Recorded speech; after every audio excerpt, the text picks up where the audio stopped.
if you want to expand, the reason to write a book is someone is trying to, or if you are trying to expand your business or your reach or your audience, maybe nationally, or maybe you want to go international as well. Let's say you have a national business, you want to go international, or you have a local business, you want to expand it throughout the nation, throughout the country, or to a different geographic area. That's a very good reason to write a business book, because your book can go before you go, like, so that's how you expand to different regions. There are so many people who have done books. See, for example, let's say you want to go and expand your business in, let's say, Australia. So how do you know that you can thrive there, you can go there, and there's a demand for your things in Australia? Or how do you build your branding inexpensively without even going there?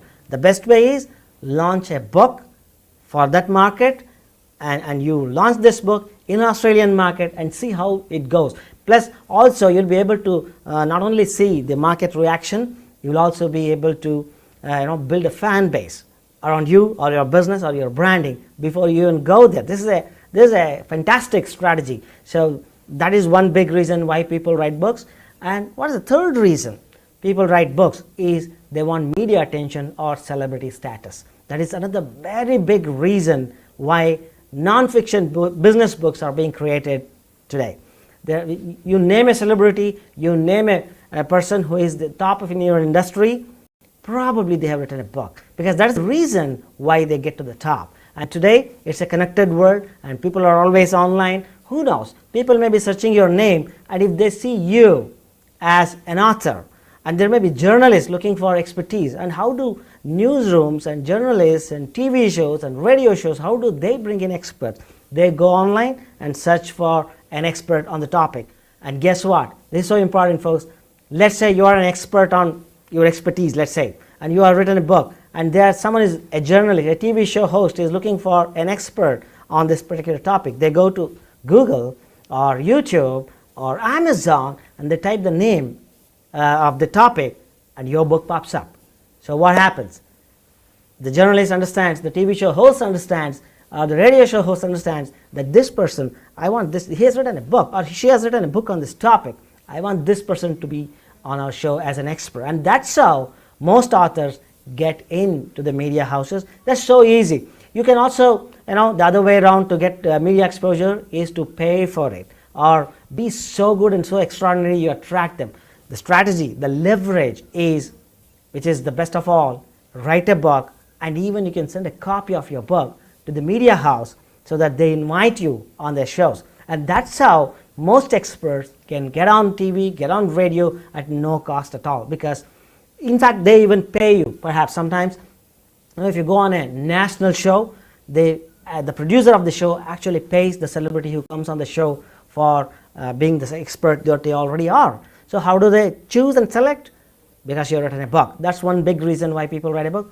Fourth point, become well known and famous. Maybe media and celebrity status is not for you. You just want to become well known. You just want to become famous for what you already are. That you are an expert. You are an expert. There's so many people who are already doing what you are doing. But how do you become famous and well known for what you do?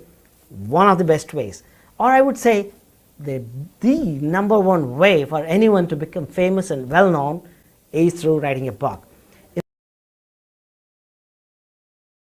How many people had influence on you when you were growing up? They role modeled you, and probably they've also written books, maybe sometimes more than one book, right? So that's how people become famous. That's how people become well known. And it's actually it's not the other side of the thing is the complementary thinking, which is a myth actually. People always say, I have been talking to so many people and I've been coaching people how to create the best-selling book and how to choose the right strategy and goal and the content for their book. They all tell me, like I've been talking to people, some of them tell me, Ram, I want to write a book, but I'm not famous yet. How defeating is that? Today, it's a new world, it's a new game, and new rules apply. If you want to become famous, you write a book. It's not the other way around. Those days are gone, like it was the last century. Today, you have all the tools, you have all the resources, you have coaches like me who can coach you, train you to write and publish your best-selling book, guaranteed. So utilize, because even Olympic athletes, they have a coach. Top business leaders, they have coaches for various things, more than one sometimes. And people also engage me as their publishing coach or their high performance coach sometimes, and they get trained, get coached, and they get the systematic way to get their book created in the first place to serve a very particular purpose, and also serve the author's needs and the reader's needs, and also become a commercially successful, viable, best-selling book. That's how you can do it. The reason number 4 we explored was how to become famous and well-known by creating a book.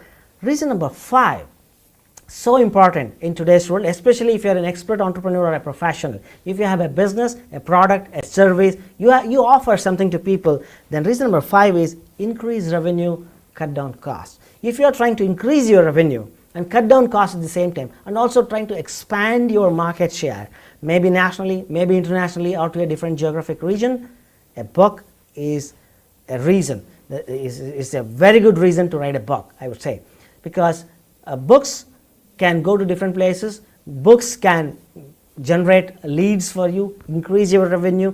Books can give you that positioning edge over others. Let's say there are so many other people who are also trying to enter the same market that you are trying to enter.